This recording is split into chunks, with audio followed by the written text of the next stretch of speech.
అందరికీ నమస్కారం. కాసేపు మధుతో ఛానల్కి స్వాగతం. ఈరోజు నేను బచ్చల కూరతో పప్పు ఎలా చేసుకుంటానో చూపిస్తాను. పప్పు చేసుకోవడానికి నేను నెయ్యి తీసుకున్నాను.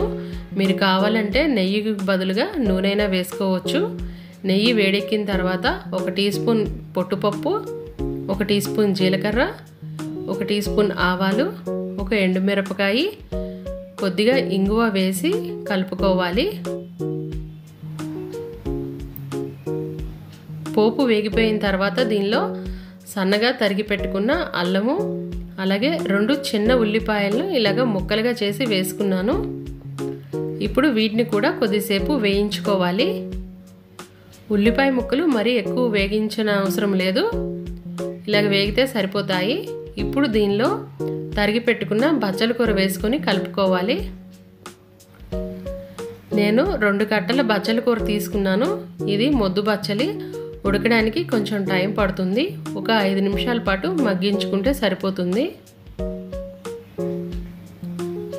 బచ్చల కూర మగ్గిపోయిన తర్వాత ఇప్పుడు దీనిలో 1/2 కప్పు చింతపండు రసం వేసుకోవాలి. చింతపండు రసంతో పాటు ఆకు మునిగేంత వరకు నీళ్లు పోసుకొని కొద్దిసేపు ఉడికించుకోవాలి.